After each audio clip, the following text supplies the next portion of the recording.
2 of unit 2। सो हमने unit 2 का जो पारा 1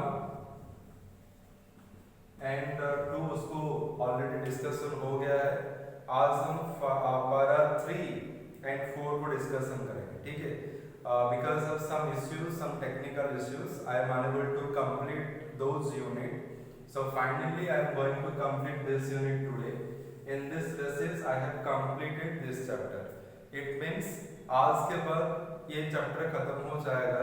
उसके बाद अगर हो सके तो एक रिवीजन क्लास होगा। Otherwise, if you want to take some live classes, I don't know how many students are able to attend. मुझे पता नहीं है कितना attend कर पाओगे live classes। तो उसी हिसाब से अगर if you want to take live classes, you can comment in this video, ठीक है। ये जो वीडियो अपलोड होगा, जो YouTube चैनल पर अपलोड होगा, उसी YouTube चैनल के नीचे if you want live or if you want live classes, then you can mention there, sir, we want live classes, fine. Then after your comment, as much as you wish, then only I will take the live class, and I will you can say I will mention what kind of things are going to be discussed in there, and when I will take the online classes I will tell every details there, fine. So let's discuss our first let's complete this 2 paragraph first, then we'll do the rest of the thing, fine. So हमने क्या देखा था कि unit 2 में जो पहले था उसमें जो महात्मा गांधी थे जब गए हुए थे लंदन में, वो डिफरेंट प्लेसेस गए हुए थे। He went different place to visit the different kind of people there. So finally इस यूनिट में हम पढ़ेंगे he also address innumerable public meetings and spent 2 memorable weekends at Oxford. उन्होंने वहाँ पर बहुत सारे लोगों को पब्लिक मीटिंग्स में यानी कि गैदरिंग में लोगों को उन्होंने स्पीच वहाँ पर दिया हुआ था, पब्लिक मीटिंग्स किया हुआ था उन्होंने। And spent 2 memorable weekends at Oxford. Oxford तो सभी को पता होगा, जो ऑक्सफोर्ड यूनिवर्सिटी है, तो वहाँ पर उन्होंने 2 वीकेंड्स यानी कि 2 days 2 nights वहाँ पर उन्होंने बिताया था, वहाँ पर उन्होंने स्पेंड किया था। In these and in private conversation he tried above all else to explain what he meant by the independence of India.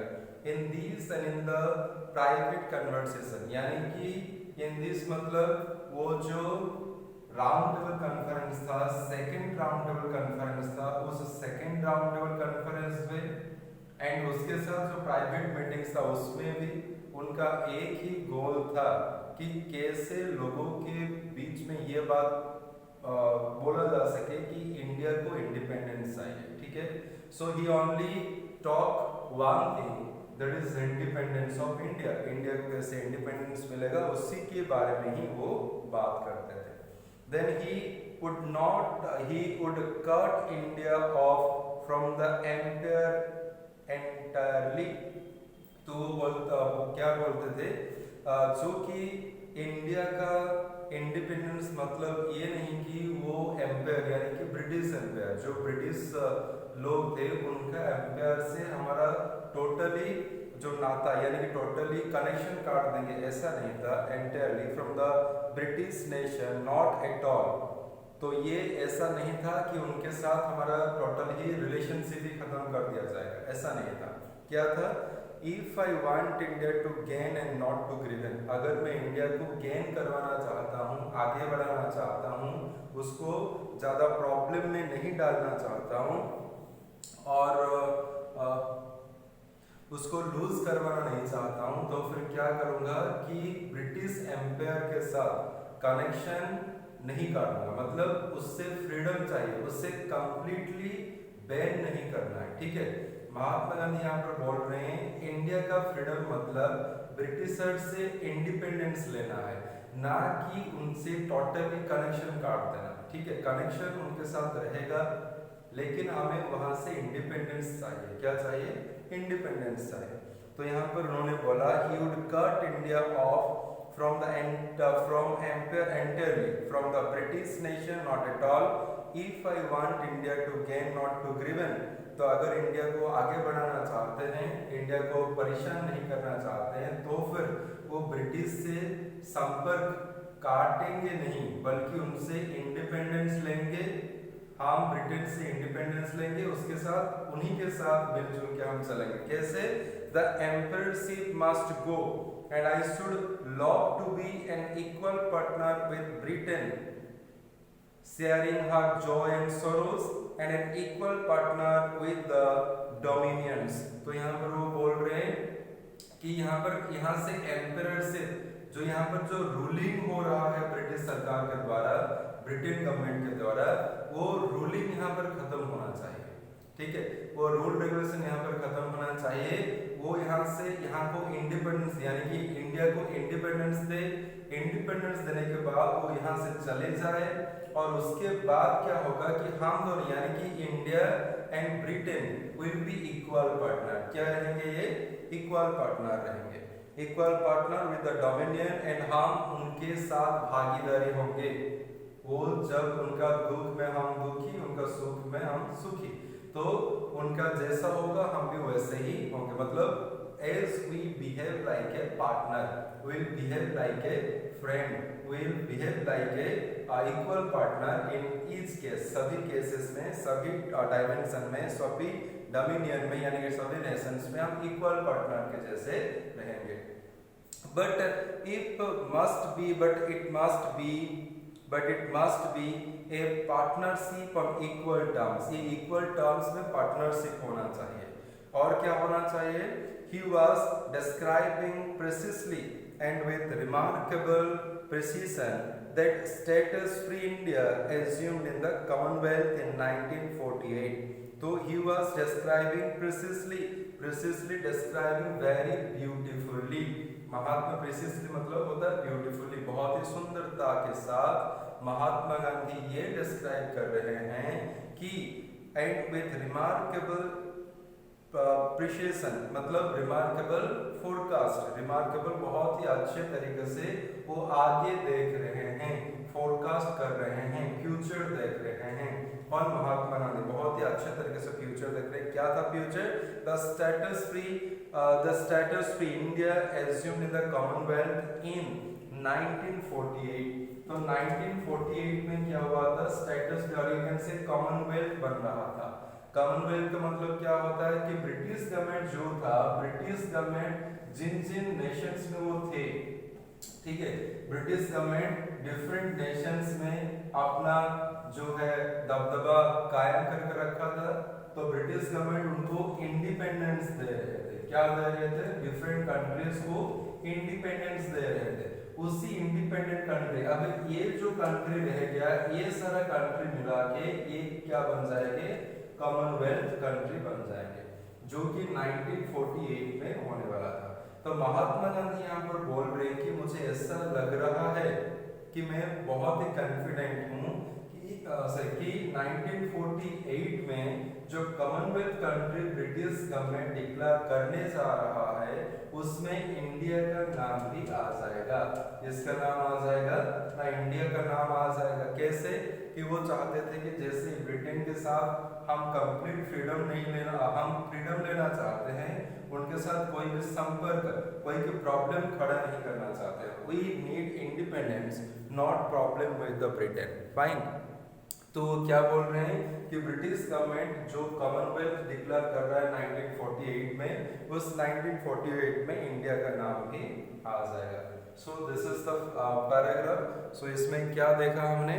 We discussed that in the British government they are going to give Commonwealth country in 1948। उसमें क्या क्या होगा उसमें ये बोला गया, ठीक है।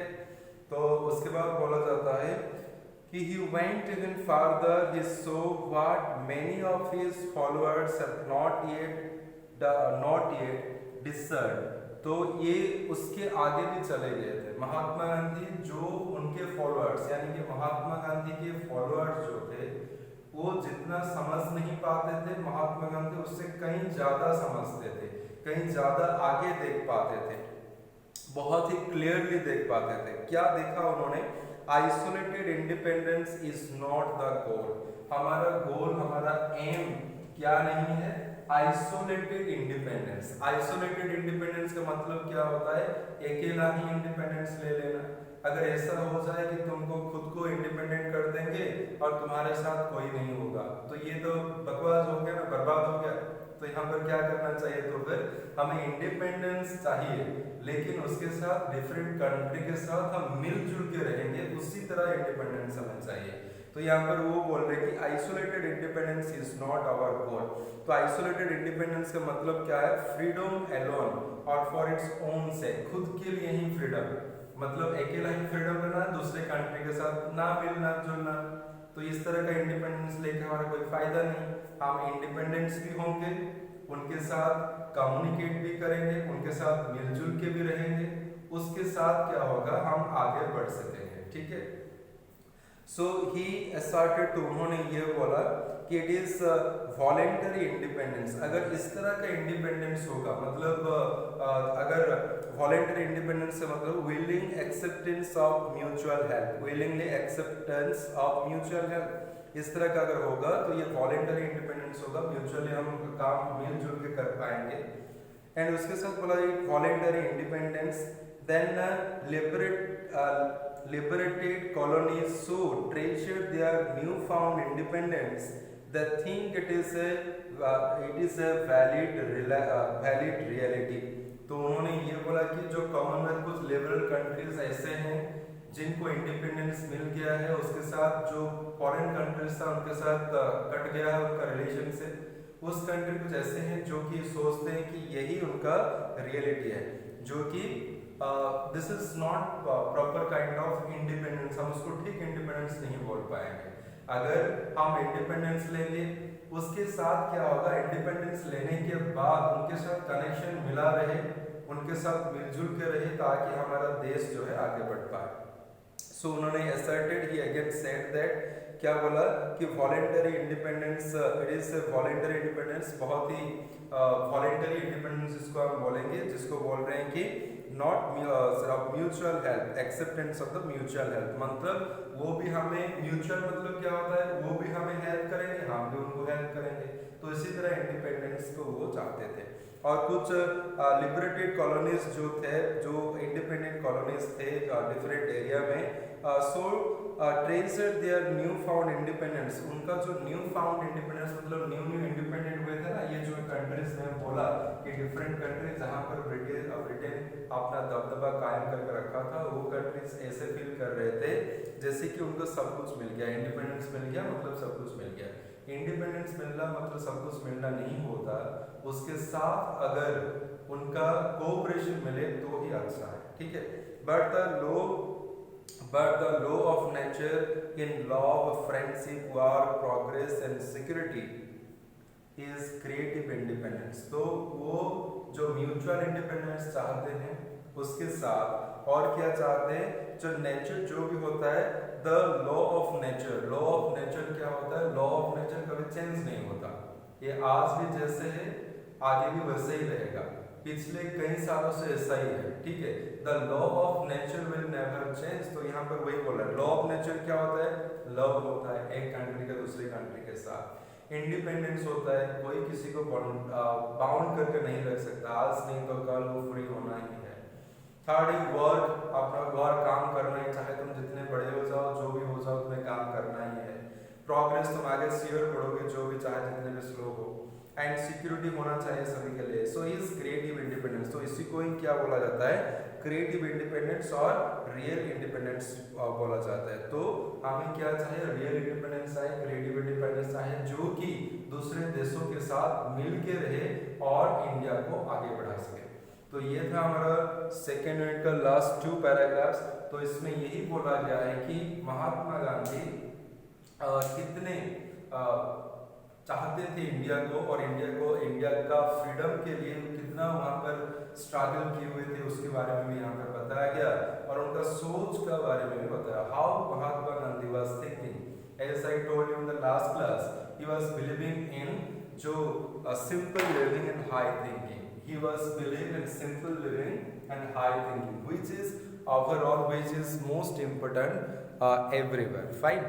So this is our unit 2. paragraph 1 and 2. Paragraph 1 and 2 have already completed. Now we have completed paragraph 3 and 4. In this basis, we have completed this chapter. Now you will go through the chapter again. If any queries, if any problem, if any doubt, you can comment me. Otherwise, you can text me in my WhatsApp number. I will share. I will provide you immediate help. Thank you. Have a nice day, and we'll meet you again with a new essay on empowerment, hopefully. So up to then, take care. Bye bye. Have a nice day.